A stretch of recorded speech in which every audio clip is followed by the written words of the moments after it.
My boyfriend belonged to the untouchables among the capital's elite, with a family fortune worth tens of billions. To test me, he spent 7 years never buying me a single gift, never spending a cent on me. Even a stop at a convenience store for condoms had to be split down the middle. Then, my mother fell critically ill. I borrowed from every friend and relative I could, but I was still $2,000 short to cover the surgery fees.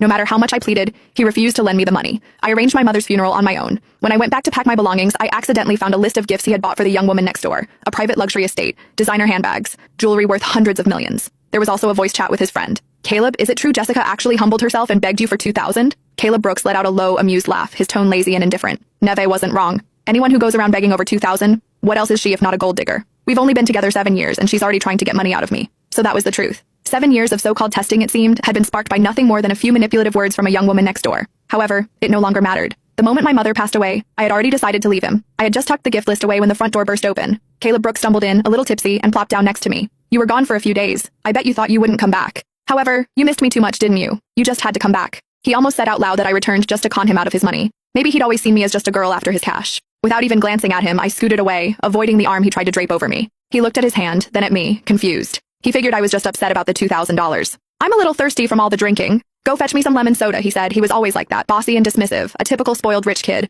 However, when he first pursued me 7 years ago, he pretended to be poor. He had me completely fooled. Jess, I've got nothing, and I can't promise you a future. However, we can work hard and make a good life together. I believed his honest face back then and agreed. I needed money, but I could get by on my own hard work. I was touched by his promise to work hard together. However, the longer we were together, the more I realized that he was not like everyone else. He would turn his nose up at anything cheap. He would make me do things that he could easily do himself. It all clicked when I saw him step out of a fancy car and into a swanky club, treated like a star. That was when I knew our relationship was built on lies. He was always afraid that I was just after his money. Caleb spoke up again, snapping me back to the present. If you need money in the future, just ask me. Don't use your mom's sickness as an excuse. You're not scared of getting what's coming to you, huh? His words seemed so silly to me now. I looked up at him with an icy stare. Would you actually give me the money if I asked? He paused, looking unsure for a moment. However then, as if proving a point, he gave me a mocking glance. Neve was right. You're only with me for my cash.